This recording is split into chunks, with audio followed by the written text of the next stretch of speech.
नमस्कार मित्रांनो, मी पूजा बोरकर. लोकमत.com मध्ये तुमच्या सर्वांचं स्वागत आहे. तुझं माझं ब्रेकअप या मालिकेच्या सेटवर आलेली आहेत आणि जे मोठे मेन कलाकार आपल्यासोबत आहेत, ज्यांनी खूप सारी कारस्थानं केलेली आहेत.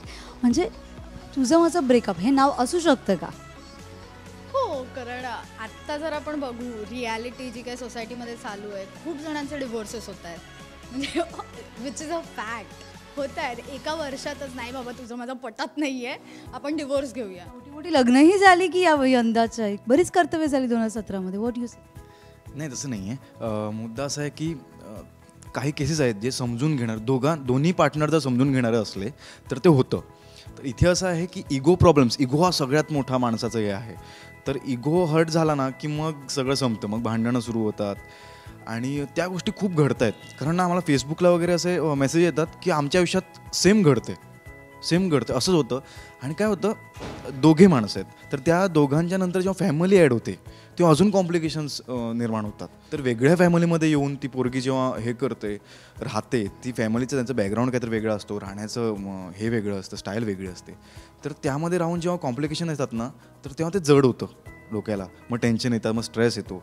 मग ह्यात कसं वागावं हे त्यांना कळत नाही आणि मग त्यामध्ये जेव्हा इगो येतो तेव्हा सगळी ती भांडणं सुरू होतात. असा प्रश्न विचारलायस का कधी की तुझे आतापर्यंत ब्रेकअप्स वगैरे किती झाले? असं म्हणजे कमॉन, हे चर्चेचे विषय असतात यार सेटवर वगैरे. तर हिला असं कधी विचारलं किंवा तू कधी त्याला विचारलं की आतापर्यंत किती ब्रेकअप झालेत वगैरे? प्रत्येकाच्यात कधी ना कधी तरी ब्रेकअप होऊन नंतर ती इच्छा असणं की हो बाबा ब्रेकअप जरी झालाय, आपली भांडणं होत आहेत तरी आम्हाला परत यायचंय, ही जी इच्छा असते ते आम्ही दाखवण्याचा प्रयत्न करतोय.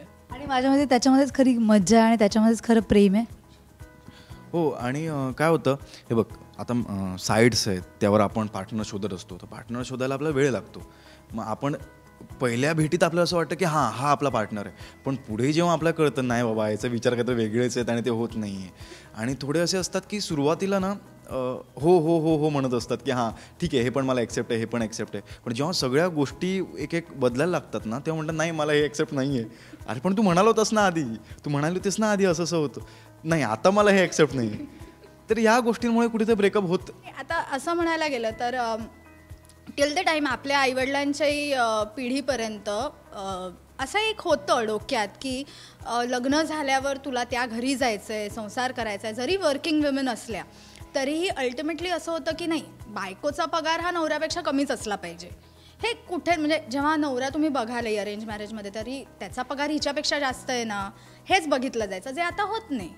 जे इट्स लाईक की ठीक आहे बाबा तुझा कमी असला तरी माझा तेवढा आहे, सो इट्स फाईन. आणि जेव्हा बाई फायनान्शियली इंडिपेंडंट होते तेव्हा इगो जास्त ऑब्व्हियसली ते होतात. कारण आपण नाही म्हटलं तरी एक मेल डॉमिनेटेड सोसायटी आहोत म्हटल्यावर इगो हर्ट होणं किंवा असं काही. आज आपण तोंडाने असं म्हणू शकतो पटकन की बाबा तुला नाही पटत आहे ना, सेपरेट जाऊ, मी काय तुझ्या पैशांवरती अवलंबून नाही आहे किंवा तू माझ्या पैशांवरती अवलंबून नाही. आणि त्याच्यामुळे कुठेतरी हा जो इगो जो जास्त मोठा होतो त्याच्याने ब्रेकअप्स खूप होतात.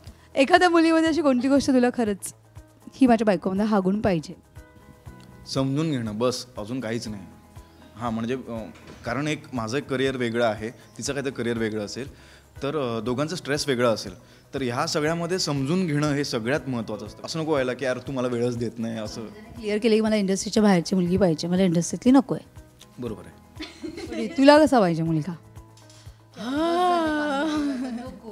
नाही, कांदे पोहे करून झाले आता. त्या 5 वर्षापूर्वीच मी म्हटलं बास कांदे पोहे आता नको.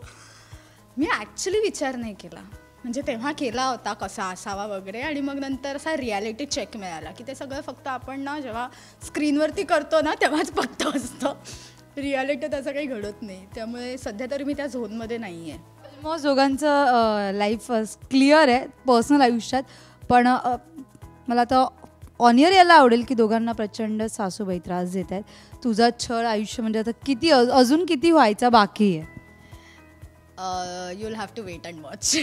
राहिली गोष्ट म्हणजे एवढी सोज्वळ सून असते, म्हणजे जीच्या सगळ्यात सुना सोज्वळ आहेत त्याच्याबद्दल नो डाऊट, पण ही तेवढीच सोज्वळ, ही थोडी म्हणजे चालाकीने घे ना दोनों. म्हणजे कमॉन, आता नवीन पिढीची नवीन सून आहेस तू. ॲक्च्युली एवढी सोज्वळ नाही आहे. म्हणजे आत्ताही जर तुम्ही बघितलं तर ती सासूला तोंडावरती बोलते, म्हणजे बाकीच्या सुनांसारखी नाही की अहो तुम्ही बोलाल ते सासूबाई, असं मीरा अजिबातच करत नाही. हां, तिला तो चॅलेंज दिला होता तेव्हा तिने तो चॅलेंज म्हणून घेतला होता. तिने असं नव्हतं म्हटलं की मी सून आहे म्हटल्यावर मी ते केलं पाहिजे, ह्या अर्थाने तिने घेतला नव्हता. पण तो चॅलेंज करता करता तिला रिअलाईज झालं की हो बाबा, मी थोडं जास्त लक्ष घालायला हवं होतं घरी. पण समजूतदारपणा वेगळा आहे आणि अत्याचार सहन करणं वेगळं आहे. मीरा काही अत्याचार वगैरे सहन करणारी नाही आहे. येस, आता होपफुली तू तिला सपोर्ट किती देतोस हे पाहणं खरंच उत्सुकता असेल असं म्हणा.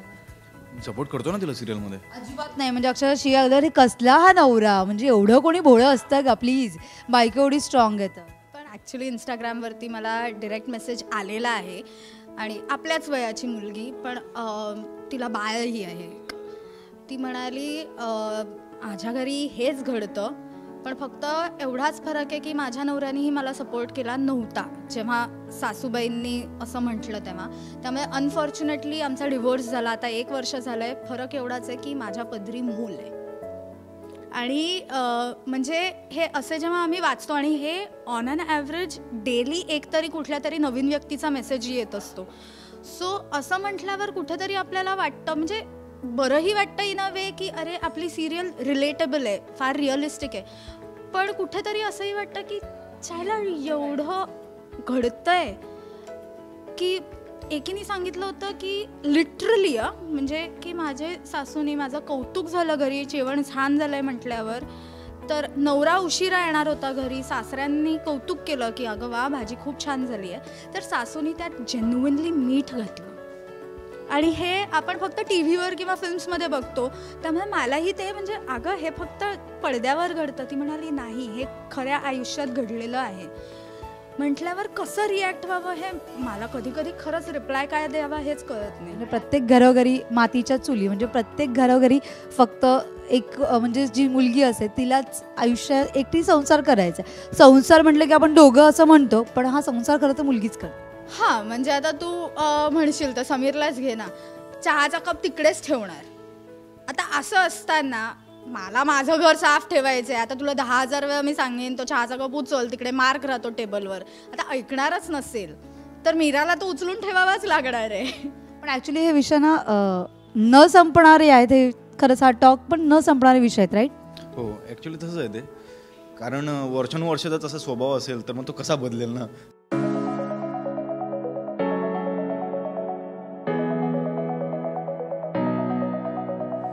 छोटा पडदा म्हटलं की छोट्या पडद्याच्या बऱ्याच मोठ्या मोठ्या घडामोडी असतात आणि त्या घडामोडीमधली एक महत्त्वाची घडामोड म्हणजे रोहिणीताईंचं लुक. म्हणजे तुम्हाला माहितीच असेल, तुझं माझं ब्रेकअपमधलं हे लुक सगळ्यात जास्त फेमस होतं आहे. सो प्लीज ताई, खूप खूप स्वागत आहे तुमचं.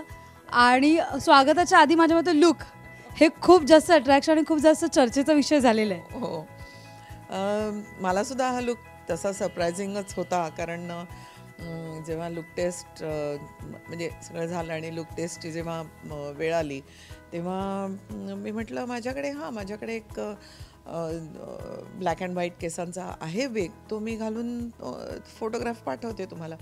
तर मला असा मेसेज आला की नाही तुम्ही तुमचा वेग वापरू नका, मी पाठवते. पाठवल्यानंतर मी जेव्हा तो पाहिला म्हटलं हे असं काहीतरी करायचं आहे. So it was surprise for me too. हाच लुक त्यांना हवा होता.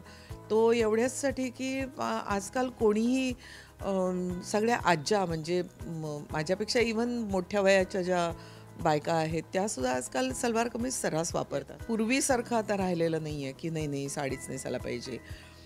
त्यामुळे आणि दुसरं म्हणजे त्याच्यावरून थोडीशी ही कॅरेक्टरसाठी म्हणून सुद्धा थोडासा हा लुक त्यांनी डिसाईड केला. मुलं त्यांचं जीवन जगत आहेत, आपण त्याच्यामध्ये जास्त ढवळाढवळ नको करायला. पण शेवटी ही आहे ती एक बाई आहे, इंडियन आहे, एक होममेकर आहे. कुठेतरी ते आतमध्ये लपलेलं असतं आणि तसं हिचं लक्ष आपल्या घराकडे पण आहे. आणि जेव्हा घरामध्ये काहीतरी गोंधळ चाललेला आहे हे जेव्हा कळतं तेव्हा शी ट्राईज टू मेंड इट. म्हणजे पूर्ण कारस्थानवर पर्दाफाश कसा करायचा, तर प्लीज ह्या सिरियलमध्ये ताई मला काही टिप्स घ्यायला हरकत नाही. अगदी म्हणजे मी स्वतःला सुद्धा टिप्स देते ह्याच्यामध्ये.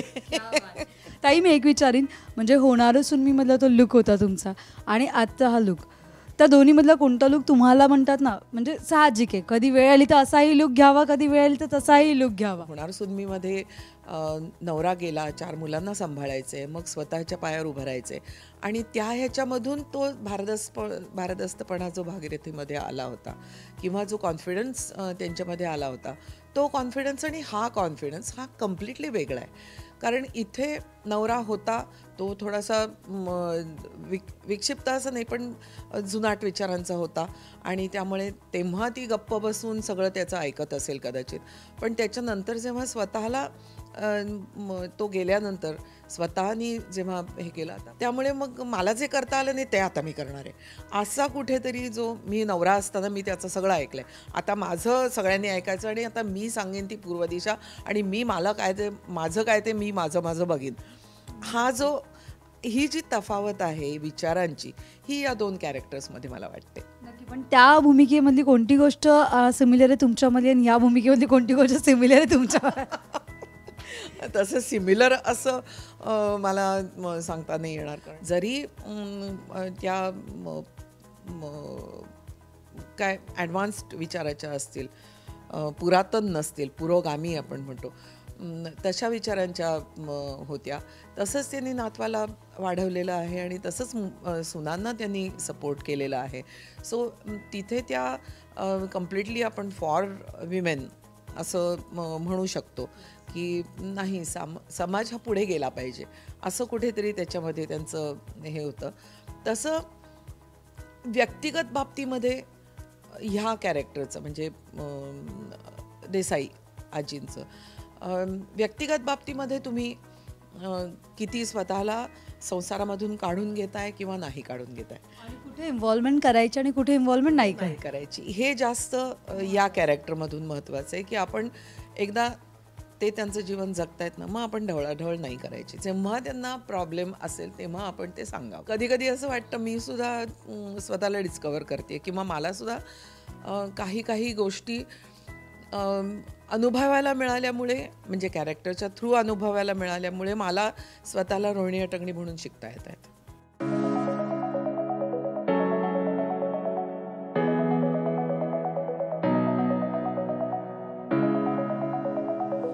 त्यांना भेटून झालेलं आहे आता. म्हणजे म्हणतात ना छोट्या पडद्यावर सगळी कारस्थानं खूप काही करून झाल्यानंतर आता थोडंसं एक आता तरी ह्यांची कारस्थानं कमी होणार आहेत की नाही हा खूप मोठा प्रश्न आता माझ्या सगळ्यांसमोर उभा राहिला आहे. तर अजून किती कारस्थानं बघायला मिळणार आहेत आम्हाला?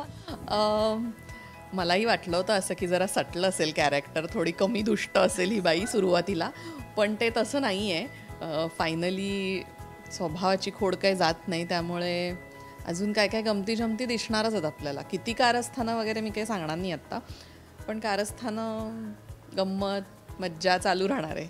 पण तुम्हाला बघावं लागेल तुझं माझं ब्रेकअप. पण ताई म्हणजे आता सासूबाईंनी एवढे धडे शिकवल्यानंतरही अजून माणूस शहाणा होतो की नाही, ते बहुतेक रिअल आयुष्यात किंवा टी व्हीवर नाही होत किंवा कधी कधी ना खऱ्या म्हणजे समाजात सुद्धा असं घडत असतं म्हणून आपण ते टी व्हीवर दाखवतो. त्यामुळे स्वभावाला काही औषध नाही आणि हे स्वभावच एखाद्या कॅरेक्टरचा असा असेल तर तो बदलेल की नाही अवघडच असतं तसं. पण म्हणजे त्या बिचारीने काय वाईट केले म्हणजे एखादी एवढी सून सोजू आहे काय नाही. हो, एक हे आपल्याकडे इतकी वर्ष चालत आलंय ना सासू सून की ते आता बदलेल की नाही आहे डाऊटच. म्हणजे आता बरीचशी तरुण म्हणजे आता माझ्या पुढच्या पिढ्या वगैरे अशा असतील त्या म्हणतील की नाही ठीक आहे चालेल ओके तुझं आयुष्य वगैरे, पण बाकी हे चालतच आलंय ना. आईला आवडली नाही तोवर तिला सून आवडणारच नाही. मुलांनी आणली लव्ह मॅरेज वगैरे हे कधीच म्हणजे बदलणार. आता बदलतंय म्हणजे सोश अशी स्वतः पर्सनली पण लता अशीच आहे. पण एक विचारेन मी म्हणजे आता जनरेशन एवढं पुढे गेलं आहे, सोशल मीडिया एवढं पुढे गेलं आहे, म्हणजे खूप जमीन आसमानचा फरक झाला आहे आता तुमच्या म्हणजे आधीच्या पिढीमध्ये ना आत्ताच्या पिढीमध्ये. तरी देखील सासू ती सासूच. नाही, मला पर्सनली राधिका विद्यासागर म्हणून विचारशील तर असं अजिबात नाही. माझ्या घरात तर बिलकुल नाही आहे. म्हणजे माझं लव्ह मॅरेज आहे, माझ्या म्हणजे आजूबाजूच्या बऱ्याच लोकांचं लव्ह आणि खूपच सगळं छान आहे आमच्या घरात टचवूड. पण म्हणजे असं काहीच नाही आहे आणि आम्ही खूपच वेगळ्या मताचे आहोत. असं घिसापिट्टा सास बहू अजिबात नाही आहे. सो मी तशी नाहीच आहे. पण बऱ्याच अंशी अजून आपल्या समाजात हे आहे. सो अनफॉर्च्युनेटली हे आहे आणि तेच टी व्हीवर किंवा सोशल मीडियावर ते झळकतं ना. तसं जरी असतं म्हणजे तू म्हणते सोशल मीडिया पुढे गेलं आहे खूप, आपण त्यातनं फॉरवर्ड मेसेजेस करत असतो, म्हणजे फॉरवर्ड विचारांचे मेसेजेस पुढे करत असतो, तरीसुद्धा बदलायला अजून थोडे दिवस लागतील असं मला वाटतं. ताई मी एक प्रश्न विचारेन ना की म्हणजे सासू म्हटली किंवा एक खलनायिका म्हटली ते खूप जास्त हेवी भरजरीच्या साड्या आणि ह्या पण इथे खूप खेळीमेळीचं वातावरण, कॅज्युअल कपडे दाखवले, हे मला खूप प्लस पॉईंट वाटतो इकडे. हो, हे मला वाटतं ह्या सिरियलचा जॉनरच तसा आहे. शहरात पार्ल्यामध्ये उच्चभ्रू घरामध्ये घडते ही स्टोरी आणि त्यामुळे आपण काही असं रोज जसे जगतो तसंच आहे. इनफॅक्ट साडी कदाचित नसती तरीही चालली असती, पण ते आपल्या डोक्यात अजून सासू म्हणजे साडी अशा ह्याच्यासाठी ती साडी असावी. ताईने आपल्या मनातलं बोलून दाखवलेलं, साडी नसती तरी चाललं असतं. नाही पण मला खूप आवडल्या त्या साड्या. मला इतके सुंदर साड्या आणि ब्लाउजेस मिळालेले आहेत की मी खूप खुश आहे. पण हल्लीची सासू सलवार कमीजवाली सुद्धा आहे, सो पुढे कदाचित तसं दिसेल आपल्याला. त्यामुळे ताईंसारखं, रोहिणी ताईंसारखं लुक घ्यायला हरकत नाही. सर प्रोडक्शनवाल्यांना मेसेज होता का तुमचा? नाही, असं काही नाही आहे. तर डिफरन्स दिसावा म्हणूनच ते कॅरेक्टरायझेशन केलेलं आहे. आणि माझ्या साड्या आणि ब्लाउजेस इतकी सुंदर जमून आली आहेत की मला फोन येतात त्याच्यासाठी की आम्ही तुमच्यासारखे ब्लाउजेस टाकले ना शिवायला. खरं म्हणजे या सिरियलमधनं ही फॅशन आली नाही आहे, आधीपासून ही आहे, म्हणजे ट्रेंड आला आहे प्रिंटेड ब्लाऊज आणि याचा. पण मला आत्ता फोन येतात की तुमच्यासारखे ब्लाउजेस आम्ही शिवायला टाकल्या, आम्हाला फार आवडतं हे कॉम्बिनेशन आणि खूप सुंदर आहे. मग हे ठरवून नाही झालं, खूप छान डिझाईन केली गेली आणि तो ट्रेंड झाला आहे. हे मला फार छान वाटतंय म्हणजे, आणि मी तो कॅरी करते. बरं, आता म्हणजे अजून तुमची साजिश आणि हे सगळं अजून चालू राहणार आहे, कारस्थान अजून चालू राहणार आहेत, म्हणजे अजून तिला त्रास अजून भोगायचा असंच म्हणावं लागेल. लताच्या स्वभावाला काही औषध नाही आहे. फायनली कधी तिची खोड मोडणार हे मलाही माहीत नाही आहे अजून, पण लता ही अशीच आहे. अशीच आम्हाला आवडेल. त्यामुळे माझ्या मते तुझं माझं ब्रेकअप, मला असं वाटतंय की प्रेक्षकांनाही लता अशीच आवडतीये. भलेही ते ग्रे नेगेटिव्ह कॅरेक्टर आहे काय, पण तरी सुद्धा आवडतीये लता, असं मला एक गट फिलिंग आहे. नाही खरंच म्हणजे, आणि त्यामुळेच माझ्या मते तुझं माझं ब्रेकअप ही संपूर्ण मालिका लताताईंमुळेच माझ्या मते पूर्ण अवलंबून असं म्हणायला हरकत नाही. थँक्यू, मला छान वाटतंय तू असं म्हणतेस, पण एक टीम एफर्ट असतो तो. सो टीमचं सगळ्यांचं लिखाणापासून सगळ्यापर्यंत सगळ्यांचे एफर्ट्स असतात. सो ते कॅरेक्टर खूप छान उभं राहिलं आहे आणि मला फार मज्जा येते करायला. हे निगेटिव्ह आहे, काही जवळची माणसं मला म्हणतात का निगेटिव्ह, का तुम्ही, आम्ही खूप शिवायचं तुला, आम्हाला तुझी खडूस सासू अशी नाही आहेस तू, पण आवडतंय आम्हाला बघायला. किस्सा जाताना वगैरे आपण म्हणतात ना, म्हणजे बऱ्याच जे निगेटिव्ह भूमिका करतात त्यांना असे किस्से खूप पाहायला मिळतात. तुम्ही असं का करता, कोणी मारून जातं, कोणी असं करतं, म्हणजे कोणी वाकडं तोंड करून जातं. हे खूप किस्से आम्ही निगेटिव्ह भूमिका करणाऱ्यांकडून ऐकलेले आहे. तर तुमचा काय अनुभव? आउट अँड आउट निगेटिव्ह आणि खूप छळ करणारी नाही आहे ही, थोडी जरा काय म्हणू आपण, जरा बऱ्या लेवलची. तर मला अनुभव असा येतो की मी अगदी भाजी आणायला जरी गेलं तरी सगळे म्हणतात हां बघतोय, हां सिरियल आवडती आणि तुमची खडूस सासू फार आवडती आम्हाला. म्हणजे ही कॉम्प्लिमेंट मला आवडली खूप. म्हणजे खूप लोक म्हणतात की ती वाईट काम, म्हणजे वाईट आहेस तू, पण आम्हाला आवडतंय तुला बघायला, मज्जा करतेस तू.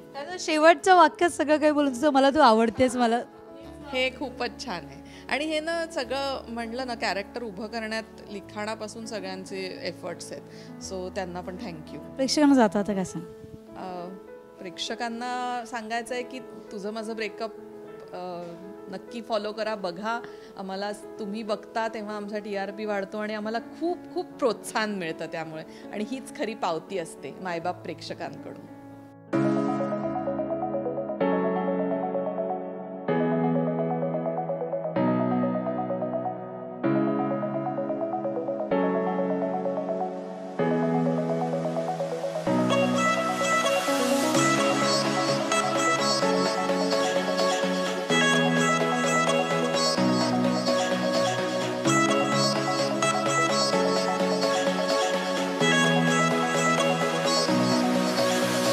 बघत रहा सोमवार ते शनिवार रात्री 8:30 वाजता फक्त आपल्या झी मराठीवर तुझा माझा ब्रेकअप.